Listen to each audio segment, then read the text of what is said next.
Hi ಎಲ್ಲರಿಗೂ ನಮಸ್ಕಾರ. ಬರ್ರಿ ಇವತ್ತೊಂದು ಸಿಂಪಲ್ ಬ್ಲೌಸ್ ಕಟ್ ಮಾಡತ್ತಿದ್ದೆ, ಅದ್ರದ್ದೊಂದು ವಿಡಿಯೋ ಶೇರ್ ಮಾಡಕತ್ತೀನಿ. ಯಾರು ಈ ಸೈಜ್ ಅದಿರಲ್ಲ ಅವರು ಇದನ್ನು ನೋಡಿಕೊಂಡು ಕಟ್ ಮಾಡ್ಬೋದು. ದಪ್ಪ ಸಣ್ಣ ಇದ್ರೆ 1 ಇಂಚ್ ಹೆಚ್ಚು ಕಮ್ಮಿ ಮಾಡಿಕೊಂಡು ನೀವು ಕಟ್ ಮಾಡ್ಕೋಬೋದು. ಇಲ್ಲಾಂದ್ರೆ ನೆಕ್ಸ್ಟ್ ಯಾವ ಸೈಜ್ ನನಗೆ ಸ್ಟಿಚಿಂಗ್ ಬರ್ತಾವಲ್ಲ ಅವಕ್ಕದೆಲ್ಲ ನಾನು ವಿಡಿಯೋ ಮಾಡಿ ಹಾಕ್ತೀನಂತ ಅವಾಗ ನೋಡಿಕೊಂಡು ಕಟ್ ಮಾಡ್ಬೋದು. ಈಗ ನಾನು ಟೋಟಲ್ ಲೆಂತ್ ಒಂದು 13.5 ಇಟ್ಕೊಂಡಿನಿ. 12.5 ಐತೆ ಅವ್ರದ್ದು. ಮೇಲೆ ಸ್ಟಿಚಿಂಗು ಮತ್ತು ಮೇಲೆ ಹಾಫ್ ಇಂಚ್ ಕೆಳಗೆ ಹಾಫ್ ಇಂಚ್ ಸ್ಟಿಚಿಂಗಿಗಾಗಿ ಬಿಟ್ಕೊಂಡಿನಿ. ಆಮೇಲೆ ಶೋಲ್ಡರ್ ನಾನು 5.5 ಇಟ್ಕೊಂಡಿನಿ. ನೆಕ್ ಮಾರ್ಕ್ ಮಾಡಿದ್ದೆ ಅಲ್ಲ ಅದು 2.2 ಐತಿ. ಈಗ ನಾನು 9 ಮಾರ್ಕ್ ಮಾಡಕತ್ತೀನಿ, ಯಾಕಂದ್ರೆ ಬಾಡಿ ಮೆಜರ್ಮೆಂಟು 9 ಐತಿ. ಎಕ್ಸ್ಟ್ರಾ ನಾವೇನು ತೊಗೊಂಡಿವಿ ಅದು ಮಾರ್ಜಿನ್ಗಾಗಿ ತೊಗೊಂಡಿನಿ. ನಾನು ಮಾರ್ಜಿನ್ ಬಿಟ್ಟು ನಾವು ಮಾರ್ಕ್ ಮಾಡ್ಕೋಬೇಕಾಗ್ತೈತಿ. ಮಾರ್ಜಿನ್ ಹಿಡ್ಕೊಂಡು ಮಾರ್ಕ್ ಮಾಡಿದ್ರೆ ರಿಂಕಲ್ಸ್ ಬೀಳ್ತಾವೆ, ಆಮೇಲೆ ಹೆಚ್ಚು ಕಮ್ಮಿ ಬರ್ತೈತಿ ಬ್ಲೌಸು. ಸೊ ಅದಕ್ಕಾಗಿ ನಾನು ಅದನ್ನು ಬಿಟ್ಟು ಮಾರ್ಕ್ ಮಾಡ್ಕೊಂಡಿರ್ತೀನಿ. ಮೊದಲಿಗೆ ಮಾರ್ಜಿನ್ದೆಲ್ಲ ಒಂದು ಬಾಕ್ಸ್ ಮಾಡ್ಕೊಂಡಿರ್ತೀನಿ, ನೋಡ್ಬೋದು ನೀವು. ಕೆಳಗೂ ಮಾರ್ಕ್ ಮಾಡ್ಕೊಳಕತ್ತೀನಿ ನಾನು 13.5ಗೆ. ಆ ಬಾಕ್ಸ್ ಒಳಗೆ ನಾನು ಮಾರ್ಕ್ ಮಾಡ್ಕೊತೀನಿ ಮಾರ್ಜಿನ್ ಬಿಟ್ಟು.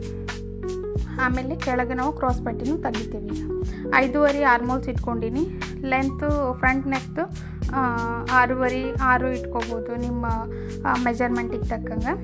ಆದರೆ ಸೈಜು ಯಾವ ಥರ ಇರ್ತಾರೆ ನೋಡಿ, ಮೀಡಿಯಮ್ ಇದ್ರೆ 2.5 ಮತ್ತು ಹೆಚ್ಚಿಗೆ ದಪ್ಪ ಇದ್ರೆ 3 ಈ ಥರ ಬರ್ತೈತಿ. ಅವ್ರದ್ದು ಮೆಜರ್ಮೆಂಟ್ ತೊಗೊಂಡು ನಾವು ನೆಕ್ ಕಟ್ ಮಾಡ್ಕೋಬೇಕಾಗ್ತೈತಿ.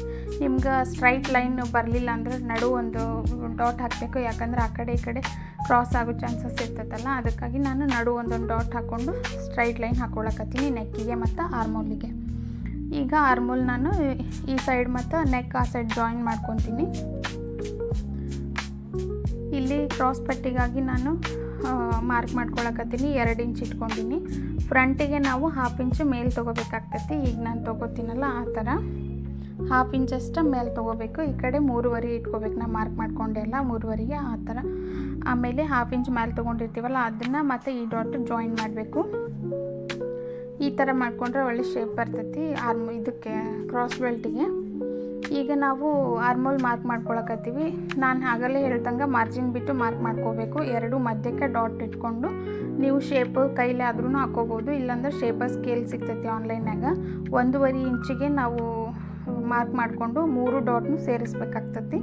ಶೇಪರ್ ಸ್ಕೇಲ್ ಇತ್ತಂದ್ರೆ ಹೆಲ್ಪ್ ಆಗ್ತೈತಿ, ಒಳ್ಳೆ ಶೇಪ್ ಕರೆಕ್ಟಾಗಿ ಬರ್ತೈತಿ. ಕೈಲೇನೂ ಮಾಡ್ಬೋದು, ಯಾರು ಪರ್ಫೆಕ್ಟ್ ಇರ್ತಿರಲ್ಲ ಕೈಲೇನೂ ಮಾಡ್ಕೋಬೋದು.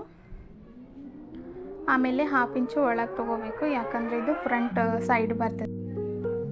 ಭಾಳ ಜನ ಫ್ರಂಟ್ ಆರ್ಮೋಲ್ ಬೀಳ್ತೈತೆ ಅಂತ ಹೇಳ್ತಿರ್ತಾರೆ ಕಸ್ಟಮರು. ಸೊ ಆವಾಗ ನಾವು 1/2 ಇಂಚು ಒಳಗೆ ತೊಗೊಂಡ್ವಿ ಅಂದ್ರೆ ರಿಂಕಲ್ಸ್ ಎಲ್ಲ ಬೀಳೋದಿಲ್ಲ.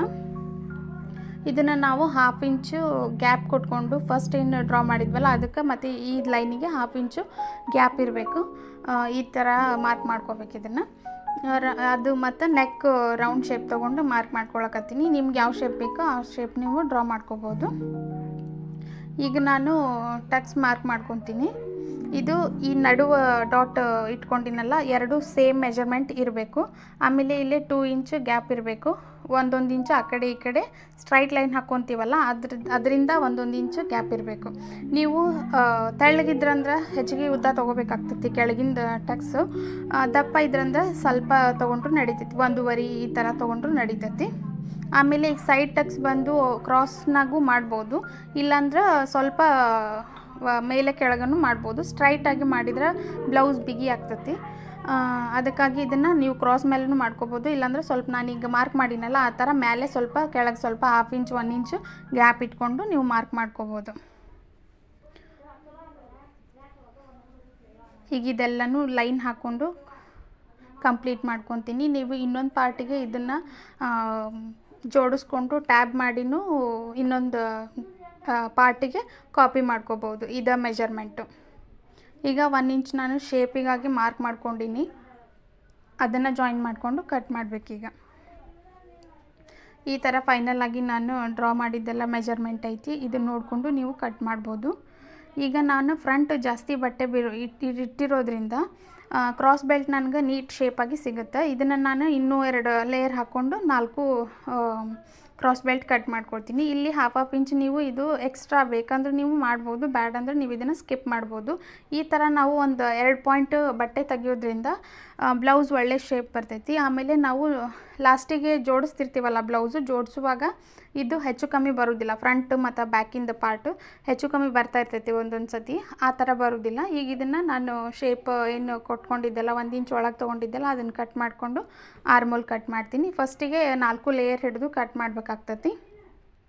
ಸೆಕೆಂಡ್ ಟೈಮ್ ನಾವು ಫ್ರಂಟ್ ಅಷ್ಟೇ ನಮ್ಗೆ 1/2 ಇಂಚ್ ಮಾರ್ಕ್ ಮಾಡ್ಕೊಂಡಿದ್ವಲ್ಲ ಅವನ್ನ 2 ಲೇಯರ್ ಹಿಡಿದು ನಾನು ಕಟ್ ಮಾಡ್ಕೊಳಕತ್ತೀನಿ.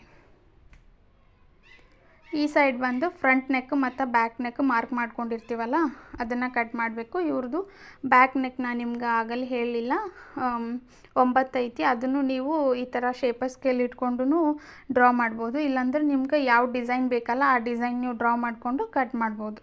ಶೇಪರ್ ಸ್ಕೇಲ್ ಭಾಳ ಯೂಸ್ ಆಗ್ತತಿ, ಆಮೇಲೆ ಬೇಗ ಕೆಲಸ ಆಗ್ತತಿ ನಮ್ಗೆ ಡ್ರಾ ಮಾಡೋಕ್ಕೆ. ಅದಕ್ಕಾಗಿ ಇದನ್ನು ಆನ್ಲೈನ್ನಾಗ ಬೇಕಂದ್ರೆ ತರಿಸ್ಕೊರಿ. ನಾನು ಆನ್ಲೈನ್ನಾಗ ತರಿಸ್ಕೊಂಡಿನಿ. ಲಿಂಕ್ ಬೇಕಂದ್ರೆ ನಾನು ಕಮೆಂಟ್ ಬಾಕ್ಸ್ನಾಗ ಹಾಕ್ತೀನಿ. ಯಾರಿಗಾರ ಬೇಕಂದ್ರೆ ನನಗೆ ಕಮೆಂಟ್ ಮಾಡಿರಿ. ಇದನ್ನು ಓಪನ್ ಮಾಡ್ಕೊತೀನಿ. ಆಮೇಲೆ ಶೋಲ್ಡರ್ನು ನಾನು ಓಪನ್ ಮಾಡ್ಕೊತೀನಿ. ನನಗೆ ಹಿಂಗೆ ರೂಢಿ ಐತಿ ಓಪನ್ ಮಾಡಿ ಸ್ಟಿಚ್ ಮಾಡಿ. ಅಂದರೆ ಒಳಗೆ ನಿಮ್ಗೆ ಸ್ಟಿಚಿಂಗ್ ಮಾಡುವಾಗ ತೋರಿಸ್ತೇನೆ ಅದನ್ನು. ಆ ವಿಡಿಯೋನು ಇದರಿಂದ ನಾನು ಅಪ್ಲೋಡ್ ಮಾಡ್ತೀನಂತ. ಈಗ ನಾನು ಸ್ಲೀವ್ ಕಟ್ ಮಾಡಕತ್ತೀನಿ. ಸ್ಲೀವು 9.5 ಇತ್ತು, 10.5 ತೊಗೊಂಡಿನಿ. ಸ್ಟಿಚಿಂಗ್ ಮೇಲೆ ಮತ್ತು 1/2 ಇಂಚ್ ಕೆಳಗೆ 1/2 ಇಂಚು. ಈಗ ನಾನು ಟೋಟಲ್ 6 ಇಂಚಿಗೆ ಮಾರ್ಕ್ ಮಾಡ್ಕೊಳಕತ್ತೀನಿ. ಯಾಕಂದರೆ ಸ್ಲೀವ್ದು ಅಗಲ ಬಂದು 6 ಐತಿ. ಈ ಥರ 6ಗೆ ಮಾರ್ಕ್ ಮಾಡಿಕೊಂಡು ನಾನು ಆವಾಗ ಹೇಳ್ದಂಗೆ ಮಾರ್ಜಿನ್ ಬಿಟ್ಟು ಮಾರ್ಕ್ ಮಾಡ್ಕೋಬೇಕಲ್ಲ, ಅದಕ್ಕೆ 3 ಇಂಚು ನಾನು ಡೌನ್ ತೊಗೋತೀನಿ. ಇಲ್ಲಿ 1 ಇಂಚು ಶೇಪಿಗೆ ಸ್ವಲ್ಪ ಬಿಟ್ಟಿರ್ತೀನಿ. ನೀವು ವಿ ಶೇಪ್ನಾಗ ಸ್ಲೀವು ಡ್ರಾ ಮಾಡಬಾರ್ದು, ಅದಕ್ಕಾಗಿ ರೌಂಡ್ ಶೇಪ್ ಬರಲಿ ಅಂತ 1 ಇಂಚು ನಾನು ಮುಂದೆ ಮಾರ್ಕ್ ಮಾಡ್ಕೊತೀನಿ. ಈ ಲೈನ್ ಒಳಗೆ ನೀವು 1/2ಗೆ ಮಾರ್ಕ್ ಮಾಡಿಕೊಂಡು ಮೇಲೆ 1/2 ಇಂಚು ಮತ್ತು ಕೆಳಗೆ 1/2 ಇಂಚು ಈ ಥರ ನಾನು ಮಾಡಕತ್ತೀನಲ್ಲ ಆ ಥರ ಮಾರ್ಕ್ ಮಾಡ್ಕೋಬೇಕು. ಸ್ಲೀವಿಗೂ ಶೇಪರ್ ಸ್ಕೇಲ್ ಭಾಳ ಯೂಸ್ ಆಗ್ತತಿ. ಈ ಥರ ನೀವು ಡ್ರಾ ಮಾಡ್ಕೋಬೋದು. ಆಮೇಲೆ ಇಲ್ಲಿ ಮಾರ್ಜಿನ್ ಐತಲ್ಲ ಅಲ್ಲಿ ಸ್ಟ್ರೈಟಾಗಿನೇ ಮಾರ್ಕ್ ಮಾಡ್ಕೊರಿ. ಶೇಪಿಗಾಗಿ 1 ಇಂಚು ಕೆಳಗಡೆ ಮಾರ್ಕ್ ಮಾಡಿಕೊಂಡು ಅವನ್ನ ಜಾಯಿನ್ ಮಾಡ್ಕೋಬೇಕಾಗ್ತತಿ ಡಾಟ್ಸ್ ಎರಡೂ. ಶಾರ್ಟ್ ಸ್ಲೀವಿಗೆ ಬೇರೆ ಮೆಜರ್ಮೆಂಟ್ ಇರುತ್ತೆ, ಲಾಂಗ್ ಸ್ಲೀವಿಗೆ ಬೇರೆ ಮೆಜರ್ಮೆಂಟ್ ಇರ್ತೈತಿ. ಡೌನ್ ಮೆಜರ್ಮೆಂಟ್ ಹೇಳಕತ್ತೀನಿ ನಾನು. ಈಗ 4 ಲೇಯರ್ ಕರೆಕ್ಟಾಗಿ ಹಿಡಿದು ಕಟ್ ಮಾಡ್ಕೋರಿ. ರೌಂಡ್ ಶೇಪ್ನಾಗ ಇರಬೇಕು ಇದು. 4 ಲೇಯರ್ ಕಟ್ ಆದಮೇಲೆ ಫ್ರಂಟಿಗೆ ನಾವು ಏನು ಶೇಪ್ ಮಾಡಿದ್ವಲ್ಲ ಆ ಶೇಪಿನ ಮೇಲೆ ನಾವು ಕಟ್ ಮಾಡಬೇಕಾಗ್ತತಿ. ಇದು ನಾರ್ಮಲ್ ಬ್ಲೌಸ್ ಆಗಿರೋದ್ರಿಂದ ಸ್ಲೀವು ಈ ಥರ ಬರ್ತೈತಿ. ಮತ್ತು ಡಿಸೈನ್ ಬ್ಲೌಸು ಮತ್ತು ಬೇರೆ ಬೇರೆ ಥರದ ಈಗ ಟ್ರೆಂಡಿ ಸ್ಲೀವ್ಸ್ ಬಂದವು, ಅದ್ರದ್ದು ನಾನು ಹಾಕ್ತೀನಂತ. ಈಗ ಕ್ರಾಸ್ ಬೆಲ್ಟಿಗೆ ನಾನು ಕಟ್ ಮಾಡಕತ್ತೀನಿ. 3.5 ಮತ್ತು 3 ಇಂಚು ತೊಗೊಂಡಿನಿ. ಇದಕ್ಕೆ ನಾನು ಆಗಲೇ ಎಕ್ಸ್ಟ್ರಾ ಬಟ್ಟೆ ಬಿಟ್ಟಿದ್ದೆ ಅಲ್ಲ, ಇದು ಶೇಪು ಕರೆಕ್ಟಾಗಿ ಬರ್ತೈತಿ. ಅದಕ್ಕಾಗಿ ಇದನ್ನು ಕಟ್ ಮಾಡಿಕೊಂಡು ಇನ್ನೂ 2 ಲೇಯರ್ ನಾನು ಹಾಕ್ಕೊಂಡು ಕಟ್ ಮಾಡಿ. ಫ್ರಂಟ್ ಬಟ್ಟೆ ಬಿಟ್ಟು ಕಟ್ ಮಾಡೋದ್ರಿಂದ ಕ್ರಾಸ್ ಬೆಲ್ಟ್ ನಮ್ಗೆ ಚಲೋ ಸಿಗ್ತಾವೆ. ನಾವು ಕೈಲೇ ಡ್ರಾ ಮಾಡೋದಕ್ಕಿಂತ ಫ್ರಂಟಾಗಿ ಬಟ್ಟೆ ಬಿಟ್ಕೊಂಡು ಕಟ್ ಮಾಡಬೇಕು. ಈಗ ನಾನು ಸ್ಲೀವ್ ಕಟ್ ಮಾಡ್ಕೊಳಕತ್ತೀನಿ. 1/2 ಇಂಚ್ ನಾನು ಎಕ್ಸ್ಟ್ರಾ ಕಟ್ ಮಾಡ್ತೀನಿ ಮೇನ್ ಫ್ಯಾಬ್ರಿಕ್ಕು. ಯಾಕಂದ್ರೆ ಹೆಚ್ಚು ಕಮ್ಮಿ ಬಂದಾಗ ಅಲ್ಲೇ ಮ್ಯಾನೇಜ್ ಆಗ್ತದೆ ಅಂತೇಳಿ 1/2 ಇಂಚ್ ಕಟ್ ಮಾಡಿರ್ತೀನಿ. ಇಲ್ಲ ಕರೆಕ್ಟ್ ಆತಂದ್ರೆ ಅವನ್ನ ಕಟ್ ಮಾಡಿ ತೆಗೆದುಬಿಟ್ಟಿರ್ತೀನಂತ. ಇದು ಸ್ಲೀವ್ ಕಂಪ್ಲೀಟ್ ಆಯಿತು. ಈಗ ನಾನು ಡೋರಿ ಮಾಡೋಕ್ಕಂತೇಳಿ ಸ್ವಲ್ಪ ದಡಿ ಇರೋದು ಬಾರ್ಡರ್ ಇರುವಂಥದ್ದು ಸ್ಕ್ವೇರ್ ಟೈಪ್ ನಾನು ಕಟ್ ಮಾಡ್ಕೊತೀನಿ. ಈಗ ಬ್ಯಾಕ್ ಪಾರ್ಟ್ ಕಟ್ ಮಾಡ್ಕೊತೀನಿ ಮೇನ್ ಫ್ಯಾಬ್ರಿಕ್ ಕಟ್ ಮಾಡುವಾಗ ನೀವು ಬೇಕಂದರೆ ಏನಾರ ಪಿನ್ ಹಾಕೋಬೋದು, ಇಲ್ಲಾಂದ್ರೆ ಒಂದು ಸ್ವಲ್ಪ ಏನಾರ ಭಾರವಾದ ವಸ್ತು ಇಟ್ಕೊಂಡು ಕಟ್ ಮಾಡ್ಬೋದು. ಕೆಲವೊಂದು ಬ್ಲೌಸು ಭಾಳ ಇದು ಮಾಡ್ತಿರ್ತಾವೆ, ಜಾರ್ತಿರ್ತಾವೆ. ಆ ಥರ ಇದ್ದಾಗೆಲ್ಲ ನೀವು ಗುಂಡು ಪಿನ್ ಯೂಸ್ ಮಾಡಿಕೊಂಡು ಕಟ್ ಮಾಡ್ಬೋದು. ಮೇನ್ ಫ್ಯಾಬ್ರಿಕ್ಕು ಹೆಚ್ಚು ಕಮ್ಮಿ ಆದರೂ ನಡೆಯುತ್ತೆ. ಸ್ಟಿಚ್ ಮಾಡುವಾಗ ನಾವು ಕಟ್ ಮಾಡಿ ತೆಗಿಬೋದು ಎಕ್ಸ್ಟ್ರಾ ಬಟ್ಟೆ ಏನಿರುತ್ತಲ್ಲ ಅದನ್ನು. ಬಟ್ ಲೈನಿಂಗ್ ಕಟ್ ಮಾಡುವಾಗ ಕರೆಕ್ಟಾಗಿ ಮೆಜರ್ಮೆಂಟ್ ಇರಬೇಕು. ಒಂದಕ್ಕೊಂದು ಪೀಸ್ ಕರೆಕ್ಟಾಗಿ ಜೋಡಿಸಿದ್ರೆ ಕರೆಕ್ಟಾಗಿ ಬರ್ತಾ ಇರಬೇಕು. ಹೆಚ್ಚು ಕಮ್ಮಿ ಆತಂದ್ರೆ ಬ್ಲೌಸ್ ಕರೆಕ್ಟಾಗಿ ಬರೋದಿಲ್ಲ ಸ್ಟಿಚ್ ಮಾಡುವಾಗ. ಕಾಟನ್ ಬಟ್ಟೆ ಇದ್ದರೆ ನಮಗೆ ಮಾರ್ಕ್ ಮಾಡೋಕ್ಕಾಗಲಿ ಕಟ್ ಮಾಡೋಕ್ಕಾಗಲಿ ಭಾಳ ಈಸಿ ಅನಿಸುತ್ತೆ. ಪಾಲಿಸ್ಟರ್ ಇದ್ರೆ ಜಾರ್ತಾ ಇರ್ತೈತಿ ಕಟ್ ಮಾಡೋಕ್ಕೆ, ಆಮೇಲೆ ಸ್ಟಿಚ್ ಮಾಡೋಕ್ಕೆ ಸ್ವಲ್ಪ ಪ್ರಾಬ್ಲಮ್ ಅನಿಸುತ್ತೆ. ನನಗೆ ಪರ್ಸ್ನಲಿ ನನಗೆ ಕಾಟನ್ ಲೈನಿಂಗ್ ಹಾಕೋಕ್ಕೇ ಇಷ್ಟ ಆಗ್ತೈತಿ. ನಾನು ಆಲ್ಮೋಸ್ಟ್ ಎಲ್ಲರಿಗೂ ಕಾಟನ್ ಲೈನಿಂಗನ್ನು ಹಾಕಿ ಸ್ಟಿಚ್ ಮಾಡಿಕೊಟ್ಟಿರ್ತೀನಿ. ಈಗ ಕ್ರಾಸ್ ಬೆಲ್ಟ್ ನಾನೇನು 4 ಲೇಯರ್ ಕಟ್ ಮಾಡಿರ್ತೀನಲ್ಲ ಅದನ್ನು ಕಟ್ ಮಾಡ್ಕೊಳಕತ್ತೀನಿ.